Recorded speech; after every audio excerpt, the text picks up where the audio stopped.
Welcome to the Heavy Spoilers Show. I'm your host Paul, and this video we're breaking down Venom The Last Dance. Yeah, we are Venom. We're gonna need to work on that. The first look at the third film in the trilogy is now here, and we have a lot of things to talk about. There's tons of Spider-Man Easter eggs, lots of things going on, and we'll be going over it all in this breakdown. Now, last week, Cris from 3C Films went over a big plot leak he'd received on the movie. This came from a film survey on a screening asking how excited people were for certain elements in the movie. For this video, I am going to talk about them, and though it doesn't spoil things like the deaths, ending, or whether Madame Web finally says the name Peter Parker, there may still be things that spoil the movie for you. I think going through these leaks gives a lot of context to what the movie's about, but yeah, you might not want to know. This is of course still the Sony show things that aren't in the movie in the trailers universe, so even these details could end up being changed. Looking at you, murderer poster in the Morbius trailer. Either way, heavy spoilers ahead, and if you enjoy the breakdown, then please hit the thumbs up. We will of course be covering the movie when it releases, so make sure you stay locked in if you're interested in that. The last Madame Web video completely broke me, so yeah, lots of stuff to look forward to. Either way, we last saw Venom being taken to the MCU at the end of Let There Be Carnage. Upon tapping into the hive mind that the symbiotes possess, he then became aware that Peter Parker was Spider-Man. This then took him into the MCU as Doctor Strange was carrying out the spell. From here, he sat at a bar at the hotel, which, yep, great use of the character, guys. Glad we waited for years to see Peter Parker and Venom fighting each other. Instead, we had him talking about stones and how aliens don't like stones. However, we are going to be getting a new Sony Peter Parker, so don't worry kids, we've got Peter Parker at home. That takes us into this brand new trailer in which Venom's returned home. Now, according to Cris, this movie will actually be a film about Venom protecting a young Peter Parker. That's not really shown in the trailer, but it's been rumoured for a while. It seems like it's all about fighting a symbiote creature akin to the one that appeared in Old Man Logan. However, Cris said that's not the case, and it's in fact about Eddie trying to stop those hunting him while also finding a young Peter Parker. Now, if this sounds familiar, then it's because this was originally the plot for Madame Web. So we heard anyway. We talked about this before the film's release, but originally the plan was to have Ezekiel Sims learn that Mary Parker was carrying his future nemesis and he'd try and kill him before he was born. This would lead into a sort of Terminator thing where Webb and the gang would have to protect Mary. This was all going to go down in that final act, with the movie before that remaining relatively the same. As we know though, that finale wasn't in the final release, and there is a possibility that my uncle who works at Sony was just talking out his arse. However, we do know that all connections to Spider-Man were removed from the movie. Dakota Johnson's also said the movie drastically changed when they were making it, and I wonder if they did that because of the script for this. It says that Venom and Eddie discover Peter's just a 10-year-old boy in this universe, but they still want to kidnap and kill him. Is this a Marvel movie, mate? Are you sure? Now, obviously, we've wanted Spider-Man and this Venom to meet on screen for a long time. It's a third movie, it's The Last Dance, but like, I don't know, 10-year-old kid, it just ain't doing it for me. Guessing they're gonna save the proper Venom vs. Spider-Man stuff for the MCU, as we of course know the symbiote got left behind in No Way Home. We will talk about a shot that appears later on in the video that kind of messes everything up, but I do kind of suspect that Sony might just be putting it in the trailer to make people want to go and see it. Might not even be in the movie at this point, we don't know, but yeah, lots to talk about later on in the video. Now apparently just before he goes to kill him, Eddie begins to start having second thoughts. Peter's then supposed to be exposed to spiders, which then gives him an allergic reaction. I don't know if this will be him getting his powers, but I can imagine that'll be the case. Eddie then has to take him to a hospital, and it's here that he pretends to be his father.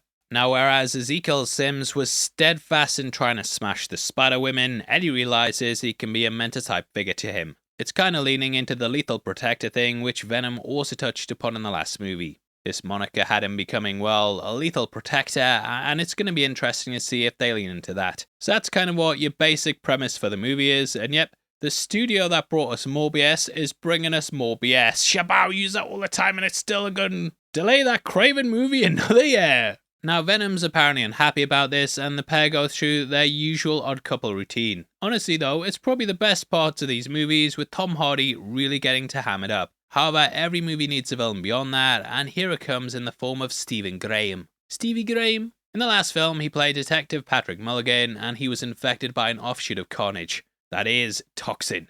First appearing in Venom vs. Carnage issue 1, this character debuted in 2004. Also, if you're a Scouser watching this, I'm sorry, Now there Toxin appeared as a black speck on Mulligan's neck before eventually taking over the character.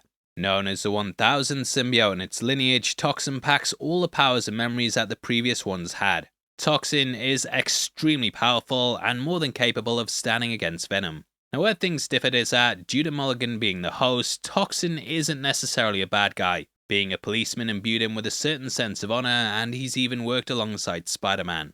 Carnage was of course attached to a serial killer, and it's clear the personalities also affect the symbiotes. He's very much an anti-hero in the comics, and though Venom is too, he initially started as a villain. Over the years, Venom's had a big arc, whereas Toxin was one right from the off. That's kind of what they're going for with here, with him being a bad guy but for the right reasons.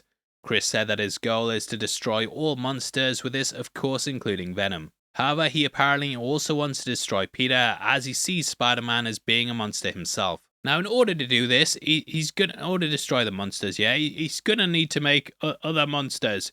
Gonna need other symbiotes. Yeah, classic Sony there. Not slagging off Spider-Verse movies there, obviously. They're like the guy who wrote Scary Movie 4 and also who wrote Chernobyl. Craig Mazin, yeah. He killed it, mate. Yeah, that's basically how I view the Spider-Verse movies amongst all this stuff. Anyway, Toxin ends up spawning new symbiotes, including one that merges with Patricia Robertson. Played by Juno Temple, she'll be a love interest for Eddie in the movie. Patricia is of course Scream in the comics, with this being a mainstay symbiote.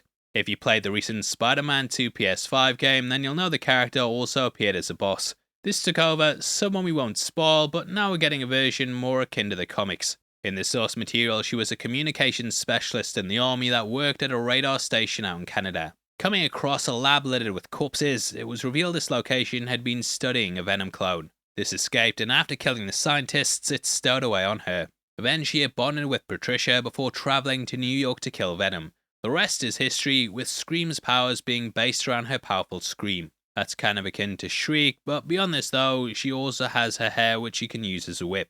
Michelle Williams as Anne is of course off doing her own thing now, so it makes sense to bring in a new love interest for the third film. This character is more on the level with Eddie, so it makes a lot of sense. Kind of reminds me a bit of Rachel Dawes in Batman Begins and The Dark Knight, and by The Dark Knight Rises we had Catwoman, who was more on the level with Bruce.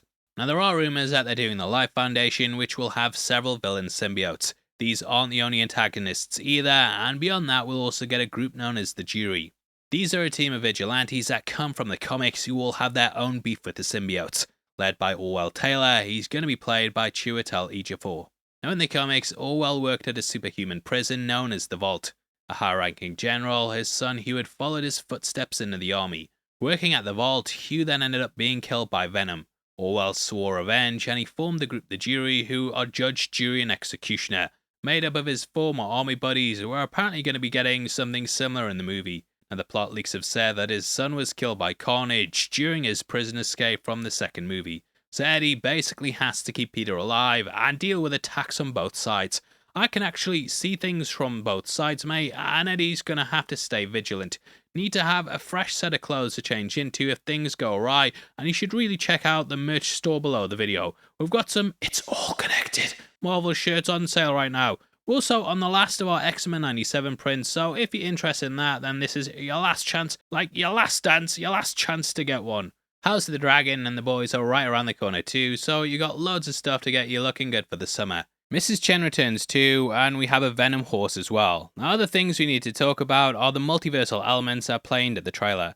We see the bar that was in No Way Home with the same bartender there. He looks disheveled, and I am wondering if this is the MCU. If it is, then everything in Doctor Strange is effed, because don't reuse the actors, mate. I was thinking, what the hell is going on, and I have no idea how this works in a narrative sense. Now perhaps it shows there's another version of the bar that Venom was transported to. It could also show that people now have government tech to travel between universes. It could be Sony back on their bullshit though, and just completely ignoring everything set up by the MCU. So one of two things, either they can go to the 616 and can move between multiverses, or this is the bar in Eddie's universe, which is a variant version of the No Way Home one. This would explain why the guy's hair is longer, though I feel that might be there to show the passage of time. I do wonder if this ties in with the Peter Parker leaks, or if there's something completely absent from the trailer. Bringing up these leaks, I don't know how relevant they are, but yeah, maybe that's what they're hiding, and yeah, let me know below. We do get a split-second shot of Risa Fans as a hippie, and he of course played the Lizard in the Amazing Spider-Man saga. So yeah, they're just out pulling everything together. Yeah, he's the lizard, or is he just a hippie, or is it another universe? I really don't know. My head's gonna explode, mate. I just don't feel like Sony care about continuity at all, and yeah, it's all over the place. Look forward to seeing you try to patch it back together, Kevin Feige. Looking forward to that. Either way, that's everything you need to know about the movie going into it, and I'd love to hear your thoughts. Please drop a like on the video, and if you want to support the channel as a member of the Spoiler Society, then please click the join button. You'll get early access to videos every week, and it goes a really long way to helping these get made. Now, if you want something else to watch, you've got a big breakdown on screen right now. With that out of the way, huge thank you for sticking through this video. I've been your host, Paul. You've been the best, and I'll see you next time, yeah? You take care of yourself, mate. Peace.